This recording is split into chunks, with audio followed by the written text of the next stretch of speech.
Hi, beautiful people. Welcome back to my YouTube channel. This is me, guys, Sani, and you are watching Sun Non-Stop. तो guys, बस एक नई video लेकर आ चुकी तो फटाफट से लाइक सब्सक्राइब एंड शेयर कीजिएगा।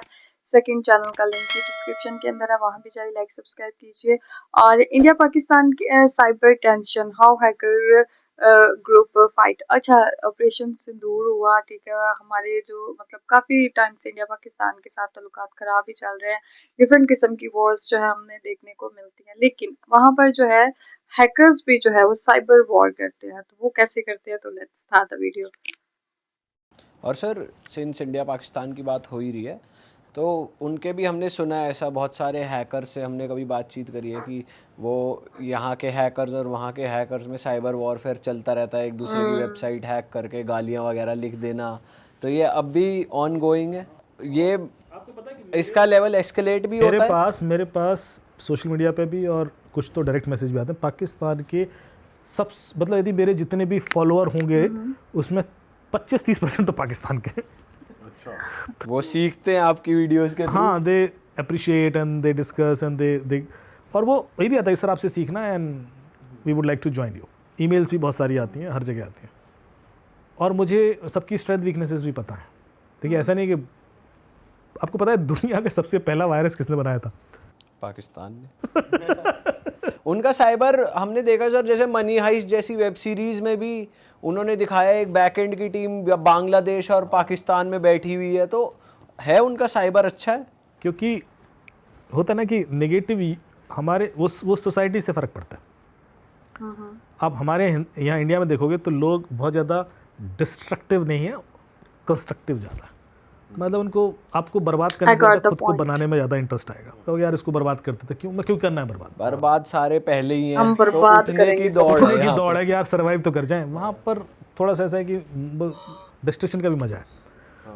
हाँ, माइंड सेट है, हम तो बर्बाद हैं, बाकियों को भी बर्बाद करो। अच्छा, इंडिया में एक बाकियों को भी करेंगे 1990s में एक वायरस आया था, it's very interesting story. Joshi करके आया था, हैप्पी बर्थडे जोशी करके वायरस आया था। तो हुआ क्या था कि उस समय तो इंटरनेट भी नहीं था, तो वो फ्लॉपी ड्राइव से स्प्रेड करता था।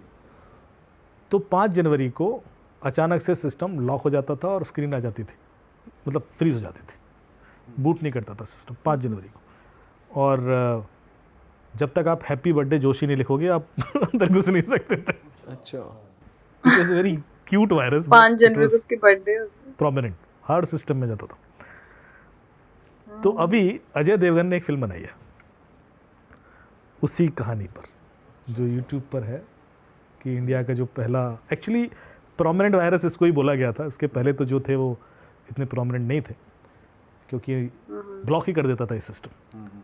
सो अजय देवगन का एक प्रीमिक्स करके कोई इनका स्टूडियो है, AI फिल्म बनाई है, वो यूट्यूब पे भी है, हैप्पी बर्थडे जोशी। तो बड़ी अच्छी सी लगी मुझे स्टोरी, इसलिए मैं जिक्र कर रहा हूँ। यदि आपको इंटरेस्ट हो तो लोग देख सकते हैं। बट पाकिस्तान का साइबर इंडिया के कंपैरिजन में टक्कर पे है या नीचे, हल्का या थोड़ा ऊपर है? इंडिया के कंपैरिजन में पाकिस्तान का साइबर ऊपर होता तो इंडिया के डेली कुछ ना कुछ नुकसान हो रहा होता। वो वेट थोड़ा ना करेंगे, क्योंकि उनको किसी से आदेश लेने की ज़रूरत नहीं है। तो हम डेफिनेटली और ये ऑफिशियल रिकॉर्ड, ये तो है। अभी आप IT में ग्लोबल इंडिया साइबर बहुत सिक्योरिटी आगे। इंडेक्स देखोगे तो मेरे ख्याल से पिछले साल इंडिया 10वें नंबर पर था, इस बार 6वें नंबर पे होगा शायद। और ये पिछले 10 सालों में 78 नंबर से बढ़ते बढ़ते यहाँ पहुँचा है। तो हर साल हम बहुत इम्प्रूव कर रहे हैं। सर, जैसे चाइना का सब कुछ अपना है, वो लोग डेटा को लेके बहुत बहुत पहले से एक्टिव हो गए थे कि अपना डेटा देना ही नहीं कहीं और। अगर इंडिया चाहे आज की डेट में तो इंडिपेंडेंट हो सकता है डेटा के मामले में, या बात हाथ से निकल चुकी है? ज़रूरत नहीं है, मुझे नहीं लगता कि अब इंडिपेंडेंट तो हो नहीं सकता। तो अभी हमें दूसरा ऑप्शन सेलेक्ट करना पड़ेगा कि यदि हम मान के चलेंगे डेटा बाहर है तो हम क्या कर सकते हैं, क्योंकि हम अब डेटा बचा के तो कुछ नहीं कर सकते, क्योंकि हमारा एक सिग्निफिकेंट, आज भी इंडिया का 70% डेटा इंडिया से बाहर है, और उसका मैक्सिमम चाइना में। डेटा सेंटर्स चाइना के या यूरोप के या US के ही यूज़ हो रहे हैं। सो अब उसको रोकना, चेंज करना वो फ़ायदा नहीं है। But now with latest technologies there are provisions कि हम कैसे उसका इम्पैक्ट कम कर दें। और मैं हमेशा एक चीज़ बोलता हूँ कि यदि आपको पता है तो आप सेफ हैं, और इसको मैं स्पिरिचुअली ज़्यादा आसानी से प्रूव कर पाऊँगा। आप यदि किसी रिलीजन को देखेंगे ना, तो वो टाइम या स्पेस में ट्रैवल करता है। आपसे कहा जाएगा कि आप गॉड से अभी नहीं मिल सकते, जब मर जाना तो मिल लेना, मतलब you have to wait till you die. जब रेस्ट इन पीस का पत्थर लगेगा then you are allowed to meet, not now then. So you have to travel in time, तभी तो मिल पाओगे। कुछ लोग कहते हैं कि यहाँ नहीं मिल सकते, वहाँ मिल लेना, 7वां 8वां 9वां माला है वहाँ कहीं, तो you have to travel in space, फिर जाके मिल लेना।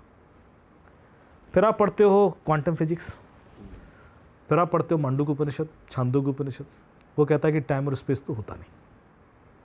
अब यदि टाइम और स्पेस नहीं होता तो फिर हमारी जर्नी टाइम और स्पेस में नहीं हो सकती, तो फिर हमारी जर्नी है क्या? तो यदि आप भारतीय दर्शन को गौर से पढ़ो तो वो कंक्लूड करता है कि हमारी यात्रा है नहीं जानने से लेकर, अभी मैं नहीं जानता हूँ, अब मैं जानता हूँ, और जैसी मैं जानता हूँ पर्दा गिरा, खेल खत्म, फिर थोड़ा काम क्रोध लोभ मोह भयंकर परेशान करेगा। अब तो समझ में आ गया कि इल्यूजन है। एक जादू देखा आपने, एक लड़के ने चुटकी बजाई, हाथी गायब कर दिया, आपको गूज बम्प आ रहा है, थ्रिल आ रहा है, आपको हाथी कैसे गायब, अभी तो था भी कैसे लगा। फिर आपने यूट्यूब पे वीडियो देख लिया कि यार वो तो मिरर का रिफ्लेक्शन था, अब देखो वो जादू, आएगा मज़ा। एक गर्दन काटी लड़की की उठा के इधर रख दी, आपको थ्रिल हो रहा है, गूज बम्प, सारे इमोशंस ड्राइव हो रहे हैं। फिर यूट्यूब पे वीडियो देखे तो 2 लड़कियां थी, एक लेटी थी, अब देखो जाके दादू, आएगा मज़ा। एक लड़की थी, उसको डिजिटल अरेस्ट का अटेम्प्ट हुआ, तो उसका मीम बड़ा वायरल हुआ, तो उसको एक फर्जी पुलिस वाले ने बोला कि फिजिकल अरेस्ट हो जाओ या डिजिटल अरेस्ट हो जाओ, 2 ही ऑप्शन है तुम्हारे पास। तो लड़की ने कहा कि फिजिकल अरेस्ट कर लो। तो अभी पुलिस वाला इस आंसर के लिए तैयार नहीं था, ये तो फर्जी था, ये इसके कोर्स के बाहर का सवाल आ गया, तो घबरा गया ये, बोला अच्छा फिजिकली श्योर, फिजिकल कर लें, हाँ फिजिकल अरेस्ट कर लो, हाँ ठीक है फिजिकल करते हैं, फिजिकल अरेस्ट करते हैं, तावड़े गाड़ी निकाल, फिजिकल अरेस्ट करने चलना है। उसने फर्जी सायरन बजाया, और ये गाड़ी साइंस है, और निकल पड़े हैं, बस आ रहे हैं, फिजिकल अरेस्ट करने आ रहे हैं, बस पहुंचने वाले हैं। तो लड़की ने कहा अच्छा कौन से रास्ते से आ रहे हो? वो सुभाष पार्क से। अच्छा सर बगल में एक मोमो की दुकान है, 2 प्लेट मोमो भी लेते हैं ना। ये वीडियो देखा होगा आप सबने, वायरल हुआ। यही अटैक वेक्टर साउथ एक्स में एक बैंक के वाइस चेयरमैन ने 22 करोड़ दे दिए। यही अटैक वेक्टर एक डॉक्टर दंपति ने 15 करोड़ दे दिए। यही अटैक वेक्टर सुप्रीम कोर्ट की लॉयर ने 60 लाख दे दिए फरीदाबाद में। यही अटैक वेक्टर हंसी में उड़ा दिया। क्यों? यात्रा हो गई थी। यदि आप जानते हैं। बट सर जैसे टेक्नोलॉजिकली अगर हम यूएस और चाइना को कंपेयर करें तो कौन ज़्यादा आगे है या कौन ज़्यादा फ्यूचरिस्टिक है? देखो यूएस चूँकि ओपन इकॉनमी है, ओपन रिसर्च होती है उनकी, तो उनको जो उनकी स्ट्रेंथ है विजिबल होती है। चाइना की विजिबल नहीं होती। चाइना डेफिनेट, और जो विजिबल नहीं होता वो हमेशा आगे होता है। उसकी स्ट्रेंथ ही वही है कि विजिबल नहीं है, क्योंकि वो कब क्या कर देगा तुम्हें नहीं पता। जैसे कि चाइना ने क्वांटम फिजिक्स में, क्वांटम कंप्यूटर्स में $15 बिलियन का इन्वेस्टमेंट किया पिछले 3 साल में। सेकेंड लार्जेस्ट इन्वेस्टमेंट यूएस का है जो 1.8 बिलियन है। मतलब उससे कितना गुना चाइना कर रहा है।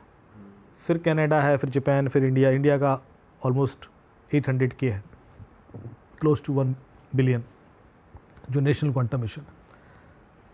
पर कहाँ 1 बिलियन में, कहाँ 15 बिलियन। तो वो डेफिनेटली यदि 15 बिलियन कर रहा है तो पहले तो वो कॉन्फिडेंट है कि वो कुछ बड़ा करने वाला है, और दूसरा उनके पास ऑलरेडी प्रूवन क्वांटम कंप्यूटर्स हैं। 400 क्यूबिट का है, 300 क्यूबिट का है। 3 साल पहले चाइना ने क्लेम किया कि उन्होंने 100 क्यूबिट क्वांटम कंप्यूटर से RSA 2048 बिट इंक्रिप्शन क्रैक कर दिया। अब RSA 2048 बिट इंक्रिप्शन है क्या? जितना बैंकिंग इंडस्ट्री है उसका backbone. Debit card encryption, credit card encryption, login password encryption, सब कुछ RSA 2048 बिट है। किसी भी चीज़ की सिक्योरिटी की जो स्ट्रेंथ है वो उसकी इंक्रिप्शन पर डिपेंड करती है कि वो कितना सिक्योर है, क्या है उसका। मैंने कहा व्हाट्सएप सिक्योर है, क्यों भाई? क्योंकि AES 128 बिट है। पर इससे क्या होता है? इससे ये होता है कि यदि उसको डिक्रिप्ट करोगे तो 12 बिलियन ईयर्स लगेंगे सुपर कंप्यूटर से, तो इतना कोई वेट तो करेगा नहीं, सो वो सेफ है। पर वही AES 128 bit encryption quantum computer मिनटों में क्रैक कर देगा। सही बात है। जिस पर चाइना हैवी इन्वेस्टमेंट किए बैठा है। तो सारे देश घबराए हुए हैं इस समय कि चाइना ने जिस दिन खेलना शुरू किया तो इधर का पैसा उधर, उधर का पैसा इधर कर सकता है। So China is way ahead, way ahead. और कोई भी रिसर्च जो किसी भी कंट्री में होती है उसकी एक पैरेलल रिसर्च चाइना में हमेशा चल रही होती है। जैसे कि जब आपने देखा कि चैट जीपीटी को लेकर बड़ा हल्ला हुआ तो यूएस ने एनवीडिया प्रोसेसर्स जीपीयू देने बंद कर दिए चाइना को कि ये तो कर लेंगे, डीप सीक निकाल। इनको रोको। तो उन्होंने एक ऐसी रिसर्च करके अपना एआई मॉडल तैयार कर लिया जिसको जीपीयू की ज़रूरत ही नहीं है, वो नॉर्मल सीपीयू को यूज़ करके ट्रेन कर रहे हैं। मतलब वो तो खेल ही अलग लेवल पे खेल जाते हैं। तो वो डीप सीक आया था so ये सारी और कॉस्ट इफेक्टिव कर दिया उसका जो कॉस्ट है एंड डीप सीक लेकिन इतना चला नहीं, दूसरे एलएलएम्स सिग्निफिकेंटली लो। सर अभी जब हमने देखा यूएस के ऑफिशियल्स ट्रम्प के साथ जो बड़े बड़े सीईओज थे वो लोग चाइना आए तो वो अपने बर्नर फ़ोन्स लेकर आए थे, वो खुद अपनी कंपनी के फ़ोन्स नहीं लेकर आए। तो क्या है सर, ये क्या चल रहा है? मतलब चाइना कितना एडवांस है? और मतलब तो और जो वेट्रेस थी वो सारे उनके आर्मी के लोग बहुत सर्वेलेंस के लिए लगाए गए थे कि आप बॉडी लैंग्वेज पकड़ो, ये कैच करो, फिंगरप्रिंट्स आपके ले लो।